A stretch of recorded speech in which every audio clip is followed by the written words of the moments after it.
Hello friends, welcome back to our channel पढ़ ले with shawl. तो आज की इस वीडियो में हम लोग पढ़ेंगे class 8 science chapter 7 reaching the age of adolescence. तो आज के इस वीडियो से हम लोग क्लास 8 साइंस का chapter 7 reaching the age of adolescence start करने वाले हैं। तो चलिए शुरू करते हैं। In the previous chapter you have learn how animal reproduce. It is only after growing up to a certain age that human beings and many other animals can reproduce. Why can humans reproduce only after a certain age? तो क्या कहना है कि हम लोगों ने पढ़ रखा है कि एनिमल कैसे रिप्रोड्यूस होते हैं। वो तब रिप्रोड्यूस होते हैं जब हम लोग ग्रो कर जाते हैं, जब हम लोग एक सर्टेन एज में आ जाते हैं, तब ह्यूमंस बीइंग क्या रिप्रोड्यूस करने लगते हैं। लेकिन कभी आपने ये सोचा कि ह्यूमंस बीइंग्स हैं वो रिप्रोड्यूस तभी एक सर्टेन एज में आकर ही रिप्रोड्यूस क्यों करते हैं? ऐसे क्यों नहीं रिप्रोड्यूस कर देते हैं? In this chapter, you will learn about changes that take place in the human's body after which a person becomes capable of reproduction. In chapter 6, you have learned about human reproductive organ. Here we shall discuss the role of hormones play in bringing about changes that make a child grow into an adult। तो क्या होता है कि इस chapter में हम लोग पढ़ेंगे कि जो चेंजेस आते हैं ह्यूमन बॉडी के अंदर वो कैसे कैपेबल होते हैं रिप्रोडक्शन के लिए। आप लोगों ने चैप्टर 6 में पढ़ा ही है कि ह्यूमन रिप्रोडक्टिव ऑर्गन्स के बारे में। यहाँ पर हम लोग ह्यूमंस के अंदर जितने भी हार्मोन्स हैं उनके बारे में पढ़ेंगे कि वो कैसे एक चाइल्ड के अंदर ग्रो करके उनको क्या अडल्ट बनाते हैं।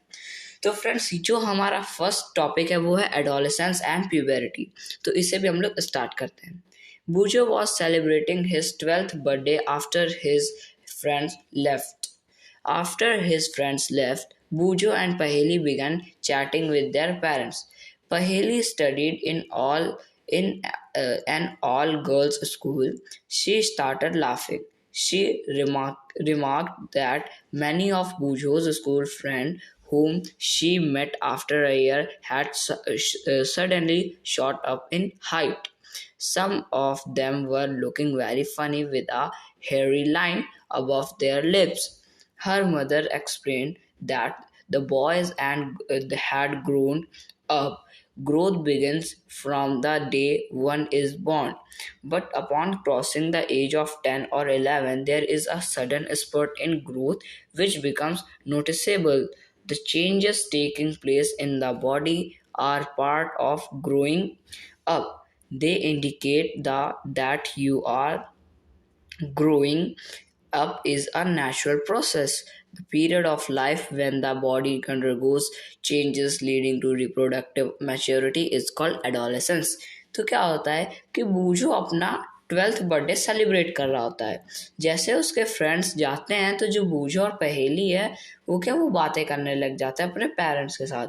तभी पहेली ने एक जगह पढ़ा था कि कुछ पढ़ा था, तो जिसकी वजह से वो काफ़ी हंसने लगती है और बताती है कि बूझो की ही एज जितने लड़के हैं उनसे जब वो 1 साल बाद मिली तो वो अचानक से काफ़ी लंबे हो गए और कुछ तो बहुत ही ज़्यादा फनी दिख रहे थे। तो इसलिए उनकी मदर ने उनको एक्सप्लेन करा कि जो बॉयज़ होते हैं वो ग्रो होते रहते हैं और जब उनकी ग्रोथ होती है तो वो ग्रोथ उनकी शुरू हो जाती है जिस दिन पैदा होते हैं उसी दिन से उनकी ग्रोथ शुरू हो जाती है। और जब वो 10 या 11 साल के होते हैं तो उनमें एक सडनली उनकी ग्रोथ बढ़ने लगती है जो कि नोटिसेबल है। तो इसमें बहुत सारे चेंजेस आते हैं। तो ये जो ग्रोइंग होती है, ग्रोइंग अप, ये एक नेचुरल प्रोसेस है और इस पीरियड ऑफ लाइफ में जब बॉडीज़ में बहुत सारे चेंजेस आते हैं आपके रिप्रोडक्टिव मैच्योरिटी पे, उसे ही हम लोग एडोलेसेंस कहते हैं। Adolescence begin around the age of 11 and last up to 18 or 19 years of age. Since this period covers the teens, 13 to 18 or 19 years of age. Adolescents are also called teenagers. In girls, adolescence may begin a year or two earlier than in boys. Also, the period of adolescence varies from person to person.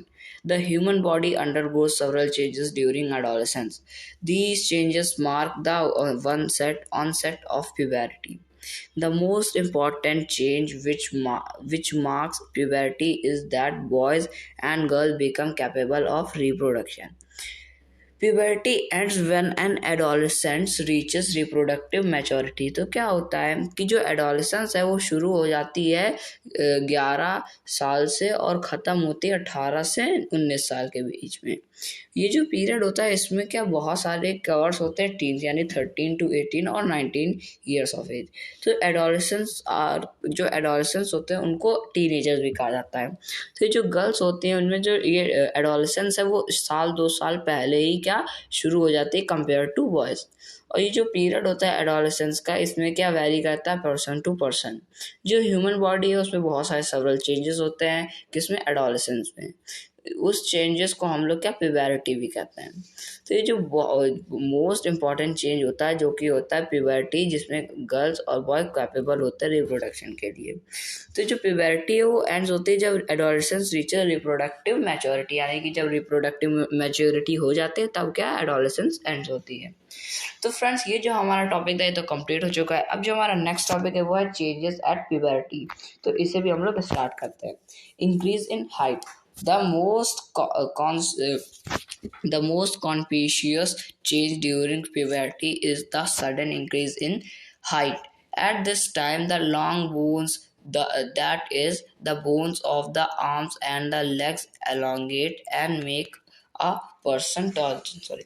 तो क्या होता है कि puberty में क्या होता है कि एक बहुत ही सडन चेंज होता है प्यूबर्टी में जिसमें क्या होता है कि हाइट इंक्रीज होने लगती है। इसमें क्या होता था कि इसमें जो बोन्स होते हैं वो बड़ी होने लगती हैं, आर्म्स बड़ी होने लगती है, लेग्स एलोंगेट करने लगते हैं। तो इससे क्या होता है कि जो पर्सन है वो क्या टॉल हो जाता है। There is no need for पहेली टू वरी, क्या टॉल हो जाता है। फिर initially girls grow faster than boys but by about 18 years of age both reach their maximum height. The rate of growing in height varies in different individuals. Some may grow suddenly at puberty and then slow down while others may grow gradually. तो क्या होता है कि इसी में क्या जो girls हैं वो क्या जल्दी ग्रो करती हैं as compare to boys 18 years तक, और वो भी क्या दोनों बॉयज़ एंड गर्ल्स 18 ईयर्स तक अपनी मैक्सिमम हाइट को क्या पकड़ लेते हैं। और ये जो रेट होता है ग्रोइंग का ये वेरी करता है हर एक इंडिविजुअल में। कुछ लोग बहुत जल्दी लंबे हो जाते हैं फिर धीरे धीरे धीरे बढ़ते रहते हैं, और कुछ लोग धीरे धीरे अपना क्या ग्रेजुअली बढ़ते रहते हैं। There is no need for पहेली to worry, all parts of the body do not grow at the same rate. Sometimes the arms and legs or hands and feet of adolescents look oversized and out of proportion with the body, but soon the other parts catch up and result in an proportionate body. You must have noticed that height of an individual is more or less similar to that of some family member. This is because height depends on the genes inherited from parents. It is, however, very important to eat the right kind of food during these growing years. This helps the bone, muscles, and other parts of the body get adequate nourishment for growth. You will find nutritional needs of adolescents discussed later in the lesson. तो क्या होता है कि पहेली को परेशान होने की कोई ज़रूरत नहीं है, क्योंकि जो भी ऑल पार्ट्स होते हैं बॉडी के वो क्या सेम रेट में ही ग्रो करते हैं। कई बार क्या होता है कि जो आर्म्स होते हैं, लेग्स होते हैं और हैंड्स होते हैं, फीट्स, ये सब क्या एडोलेसेंस में काफ़ी ओवर साइज दिखती है, लेकिन बाद में क्या ये प्रोपोर्शनल विद द बॉडी है, बाद में क्या ये बॉडी से एकदम मिल जाती है। कुछ क्या होता है कुछ पार्ट्स अर्लियर ही क्या हमारी बॉडी से क्या ग्रो करने लगते हैं। तो आप लोगों को ये नोटिस करना चाहिए कि जो हाइट होती है किसी भी इंडिविजुअल की वो ज़्यादा या कम होती है, वो सिमिलर दिखती है क्या उनके पेरेंट्स से। क्यों दिखती है? क्योंकि जो हाइट के जीनीज़ है वो क्या उनके पेरेंट्स ही उनको मिले होते हैं। तो इसलिए कहा जाता है कि ये बहुत इंपॉर्टेंट है कि हम लोग को गुड काइंड का, राइट काइंड का फूड खाना चाहिए इन ग्रोइंग ईयर्स में, क्योंकि ये हमको हेल्प करता है हमारी बोन्स को नरिशमेंट मिलने के लिए, मसल्स को नरिशमेंट मिलने के लिए, और हमें क्या एक एडिक्वेट अमाउंट में नरिशमेंट भी चाहिए ताकि हमारी क्या ग्रोथ हो सके। तो फ्रेंड्स, ये जो हमारा टॉपिक था ये तो कंप्लीट हो चुका है। अब जो हमारा नेक्स्ट टॉपिक है वो है चेंज इन बॉडी शेप। तो इससे भी हम लोग क्या स्टार्ट करते हैं। Have you noticed that boys in your class have broader shoulders and wider chest than boys in junior classes? This is because they have entered the age of puberty when shoulders generally broaden as a result of growth. In girls, the region below the waist becomes wider. In boys, the muscles of the body grow more prominently than in the girls. Thus, changes occurring in adolescence, boys and girls are different. So क्या होता है कि आप लोगों ने notice करा होगा कि जो बॉयज़ होते हैं आपकी क्लास में उनके शोल्डर्स काफ़ी ब्रॉडर होते हैं, चेस्ट काफ़ी चौड़ी होती है और उन बॉयज़ से जो कि जूनियर क्लासेस में पढ़ते हैं। ये ऐसा इसलिए होता है क्योंकि जो आपकी क्लास के बॉयज़ हैं वो क्या प्यूबर्टी में एंटर कर चुके हैं, और इसकी वजह से क्या होता है कि जो प्यूबर्टी में जाते जो शोल्डर्स होते हैं वो अचानक से ब्रॉडर होने लगते हैं, चौड़े होने लगते हैं। क्यों? क्योंकि ये एक ग्रोथ है। और गर्ल्स में क्या होता है कि जो रीजन होता है वेस्ट के नीचे यानी कमर के नीचे का जो रीजन होता है वो क्या वाइडर होने लगता है।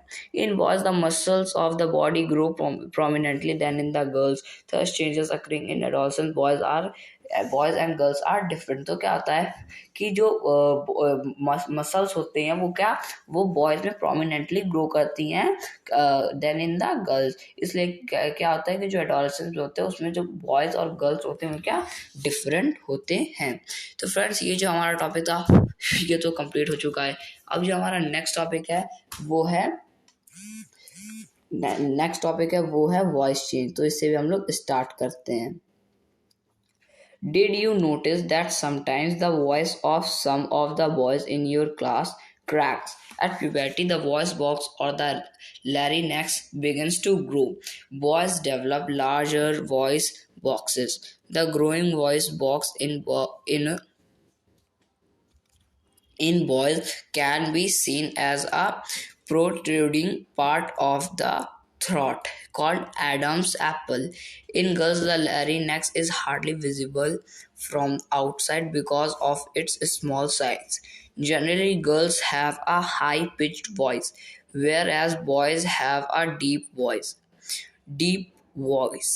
In adolescence, boys sometimes the muscles of the growing voice box go out of control and the voice becomes hoarse. This state may remain for a few days or week after which the voice becomes normal. तो क्या होता है कि आप लोगों ने notice करा होगा कि जो बॉयज़ होते हैं आपकी क्लास में उनकी आवाज़ क्या क्रैक्स करती हैं। ये क्यों होती है? क्योंकि जो प्यूबर्टी होती है उसमें जो वॉइस बॉक्स या लैरिंक्स होता है वो भी ग्रो करना शुरू कर देता है। तो जो बॉयज़ होते हैं वो क्या एक लार्जर वॉइस डेवलप करते हैं थ्रू देयर वॉइस बॉक्स। और ये जो ग्रोइंग वॉइस बॉक्स होता है बॉयज़ में ये एक प्रोट्रूडिंग पार्ट की तरह दिखता है ऑफ अ थ्रोट, जिसे हम लोग क्या एडम्स एप्पल भी कहते हैं। इस एडम्स एप्पल को या लैरिंक्स को हार्डली विजिबल हम लोग देख ही नहीं सकते, बहुत ही हार्डली विजिबल होता है। कहाँ? किसमें? गर्ल्स में। लेकिन जो बॉयज़ होते हैं उनमें क्या ये आसानी से दिखता है। तो जैसे कि आप इस पिक्चर में इमेज में भी देख पा रहे होंगे। तो जनरली क्या होता है कि जो गर्ल्स होती है उनकी जो आवाज़ होती है वो क्या हाई पिच की होती है, और बॉयज़ की जो आवाज़ होती है वो डीप वॉइस होती है। और ये जो एडोलेसेंस होता है उसमें जो बॉयज़ होते हैं उनकी जो मसल्स होती है वो वॉइस बॉक्स के साथ ही क्या ग्रो करती है। कभी कभी जो बॉयज़ होते हैं उनकी जो वॉइस होती है वो क्या आउट ऑफ कंट्रोल हो जाती है, जिसकी वजह से उनकी आवाज़ हॉर्स होने लगती है। और इसको कंट्रोल में आने के लिए कुछ हफ्ते लग जाते हैं, वीक लग जाते हैं, डेज लग जाते हैं इसको क्या वापस से नॉर्मल होने के लिए। तो फ्रेंड्स, ये जो हमारा टॉपिक था ये तो कंप्लीट हो चुका है। अब जो हमारा नेक्स्ट टॉपिक है वो है increased activity of sweat and sebaceous gland. तो इसे भी हम लोग स्टार्ट करते हैं। During puberty the secretion of sweat gland and sebaceous gland oil glands increase. Many young people get acne and pimples on the face at this time because the increased activity of this gland in the skin. तो क्या होता है कि puberty में आप लोगों को बहुत ज़्यादा पसीना आता होगा और आपके फेस से काफ़ी सारा ऑयल भी निकलता होगा। क्यों? और जो ऑयल है और इसी एज में आपके क्या बहुत सारे पिंपल्स भी आते हैं, क्योंकि ये एक ग्लैंड्स की क्या एक्टिविटी होती है, उसकी वजह से ये क्या हमारे स्किन में असर पड़ता है।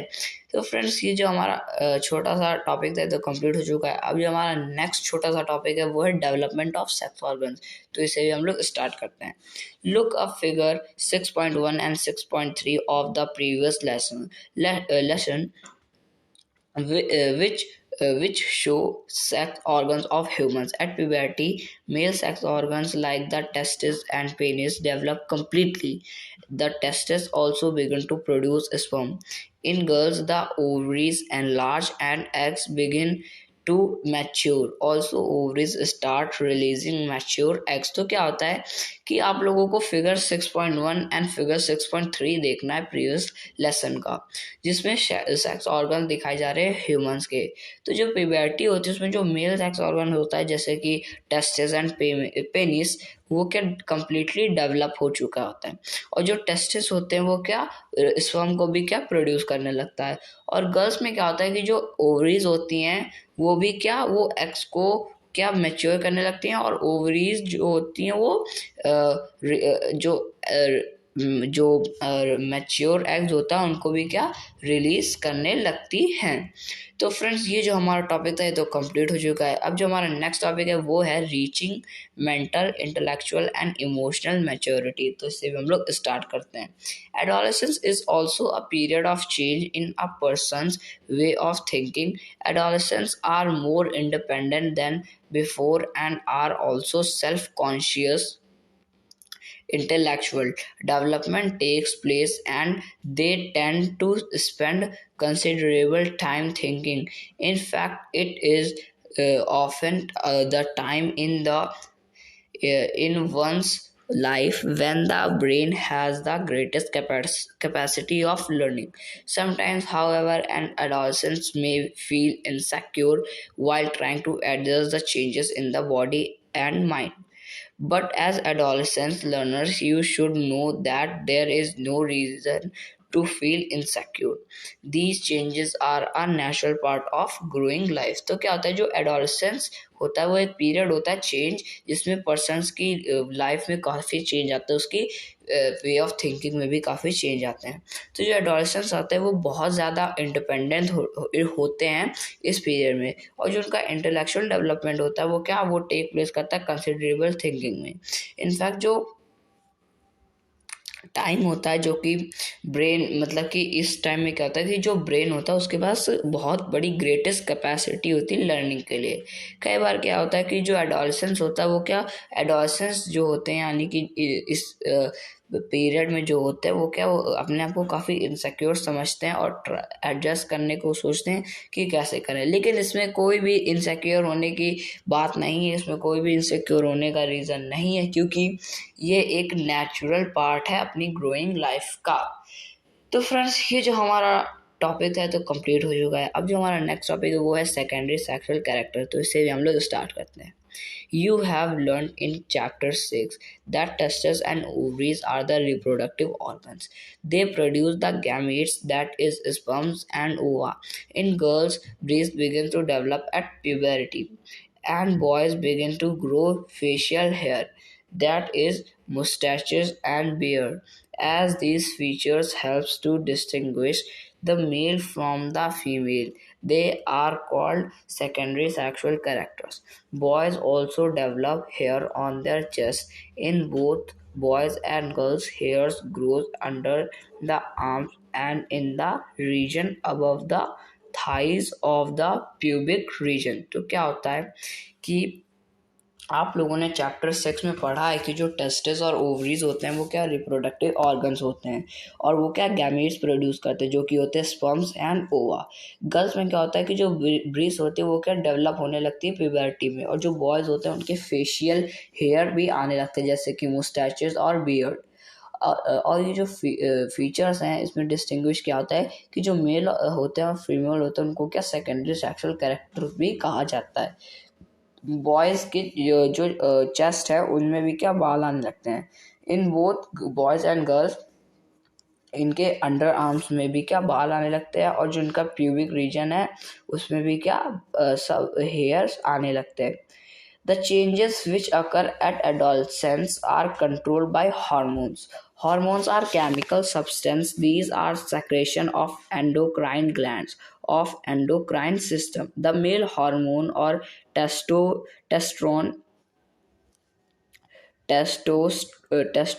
testosterone begins to be released by the testes at the onset of puberty. This causes changes in boy about which you have just learned. For example, the growth of facial hair. Once puberty is reached, in the girl's ovaries become to produce the female hormone or estrogen, which makes the breast develop. Milk secretion glands of mammary glands develop inside the breast. The production of these hormones is under the control of another hormone secreted from an endocrine gland called pituitary gland. तो क्या होता है कि जो changes होते हैं adolescence में वो कंट्रोल करे जाते हैं हार्मोन्स के द्वारा। हार्मोन्स एक केमिकल सब्सटेंस होता है जो कि सेक्रेशन करते हैं एंडोक्राइन ग्लैंड्स का, जिसे एंडोक्राइन सिस्टम भी कहते हैं। तो जो मेल हार्मोन होता है जिसे टेस्ट्रॉन भी कहते हैं वो जो फेशियल हेयर्स होते हैं इनको क्या रिलीज करने लगता है, और जो फीमेल हार्मोन होता है जिसे एस्ट्रोजन कहते हैं वो ब्रेस्ट को डेवलप करने लगता है और जिसमें मिल्क सेक्रेशन करता है जिसे मेमोरी ग्लैंड्स भी कहते हैं, जो कि मेमोरी ग्लैंड्स क्या डेवलप होने लगते हैं ब्रेस्ट में। तो ये जो प्रोडक्शन होता है हार्मोन्स का इन्हें कंट्रोल करा जाता है एक अनदर हार्मोन के द्वारा जो जिस हार्मोन का नाम है पिट्यूटरी ग्लैंड। तो फ्रेंड्स ये जो हमारा टॉपिक था ये तो कंप्लीट हो चुका है। अब जो हमारा नेक्स्ट टॉपिक है वो है role of hormone in initiating reproductive function. तो इससे भी हम लोग स्टार्ट करते हैं। Endocrine gland release hormones into the blood stream to reach a particular body part called target site. The large side respond to the hormone. There are many endocrine glands or ductless glands in the body. The testes and ovaries secrete sex hormones. You have just learned that these hormones are responsible for the male and female secondary sexual characters. Further, the sex hormones are under the control of hormones from the pituitary gland. The pituitary secretes many hormones, one of which make ova mature in the ovaries and sperm from in the testes। तो क्या होता है जो endocrine glands होती है वो क्या hormones release करती है हमारे ब्लड स्ट्रीम पे, जो कि एक पर्टिकुलर बॉडी पार्ट में जाती है जिसको क्या टारगेट साइट कहते हैं। तो जो टारगेट साइट होती है वही रिस्पॉन्ड होती है इन हार्मोन्स का, और इसमें बहुत सारी एंडोक्राइन ग्लैंड्स होती है, डक्टलेट ग्लैंड्स होती है हमारी बॉडी में। तो जो टेस्टिस एंड ओवरीज होती हैं वो क्या सेक्रेट करने लगती हैं सेक्स हार्मोन को, जो कि हम लोगों ने पढ़ा है कि जो हार्मोन्स होते हैं वही रिस्पॉन्सिबल होते हैं मेल और फीमेल सेकेंडरी सेक्सुअल कैरेक्टर्स में। फर्दर जो सेक्स हार्मोन्स होते हैं वो अंडर कंट्रोल होते हैं किसके, हार्मोन्स के, जो कि किससे कंट्रोल होती है, वो होती है पिट्यूटरी ग्लैंड से। The pituitary secrets many hormones, यानी कि जो पिट्यूटरी होती है वो बहुत सारे हार्मोन्स को सेक्रेट करती है, जिससे क्या जो ओवा होता है वो मैच्योर होता है, जो ओवरीज एंड स्पर्म्स होते हैं वो भी फॉर्म होने लगते हैं किन में, टेस्टिस में। तो फ्रेंड्स ये जो हमारा टॉपिक था ये तो कंप्लीट हो चुका है। अब जो हमारा नेक्स्ट टॉपिक है वो है reproductive phase of life in humans. तो इससे भी हम लोग स्टार्ट करते हैं। Adolescents become capable of reproduction when their testes and ovaries begin to produce gametes. These capacity of maturation and production of gametes last for a much longer time in males than in females. तो क्या होता है कि जो adolescence होते हैं वो क्या कैपेबल होते हैं, होने लगते हैं रिप्रोडक्शन के लिए, जब उनकी टेस्टिस और ओवरीज क्या प्रोड्यूस करने लगती हैं गैमीट। और ये जो कैपेसिटी होती है मैस्टुरेशन की, ये क्या प्रोडक्शन ऑफ गैमीट की होती है कि जब कौन सा क्या लास्ट तक प्रोड्यूस कर रहा है। तो जो लॉन्गर टाइम होता है इन मेल्स में देन इन फीमेल्स, यानी कि मेल्स ज़्यादा टाइम तक क्या गैमेट प्रोड्यूस कर सकते हैं compare to females. In females the reproductive phase of life begins to puberty 10 to 12 years of age and generally lasts till the age of approximately 45 to 50 years. The ova begin to mature with the onset of puberty. One ovum matures and is released by one of the ovary once about 28 to 30 days.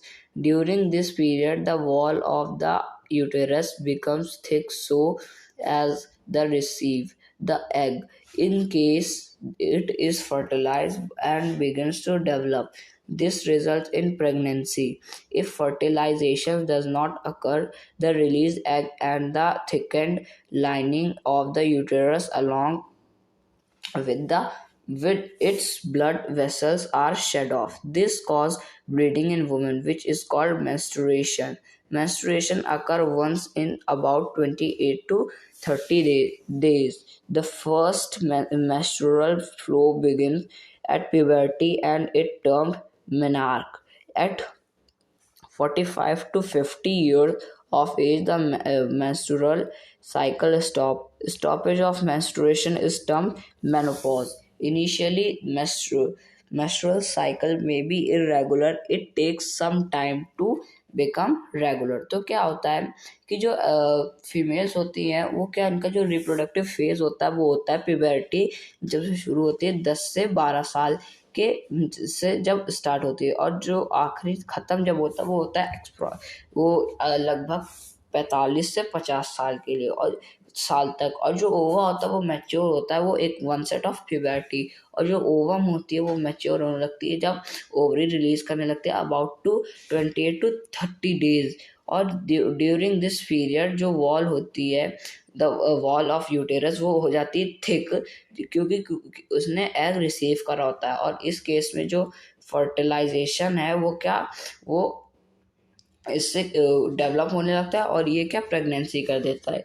अगर fertilisation नहीं होता है तो उसके बाद फिर से क्या एग रिलीज होता है जो कि थिक एंड लाइंड हो जाता है, 28 to 30 डेज लगते हैं।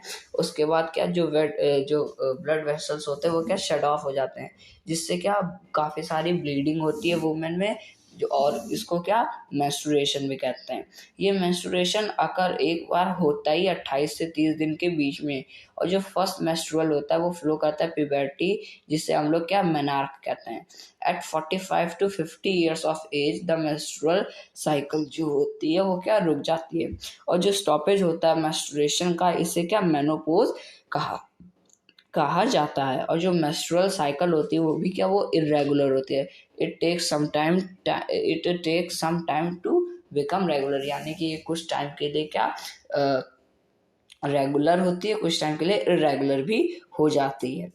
Menstrual cycle is controlled by hormones. The cycle includes the maturation of the egg It releases thickening of uterine wall and its breakdown if pregnancy does not occur. In case the egg is fertilized, it begins to divide and then gets embedded in the uterus for further development, as you have learned in chapter 6 figure 6.8। तो क्या होता है, जो menstrual cycle होती है वो control होती है हार्मोन्स के द्वारा, और जो साइकिल होती है जिसमें इंक्लूड होता है मेंस्ट्रुएशन, इससे क्या ये रिलीज करता है थिकनिंग, ताकि जो यूट्राइन होती है वॉल उसे क्या ब्रेक डाउन कर सके अगर प्रेगनेंसी नहीं होती है। तो इन केस जो एग होता है वो क्या फर्टिलाइज हो जाता है और डिवाइड होने लगता है काफ़ी सारे एग्स में, जो कि हम लोगों ने पढ़ रखा है चैप्टर 6 में, जो कि फिगर 6.8 है। तो फ्रेंड्स, ये जो हमारा टॉपिक था ये तो कंप्लीट हो चुका है। अब जो हमारा नेक्स्ट टॉपिक है वो है बॉय और गर्ल, तो उससे हम लोग पढ़ेंगे नेक्स्ट वीडियो में। आज की इस वीडियो में इतना ही, मिलेंगे नेक्स्ट टॉपिक नेक्स्ट वीडियो में नेक्स्ट टॉपिक के साथ। तब तक के लिए थैंक यू वेरी मच।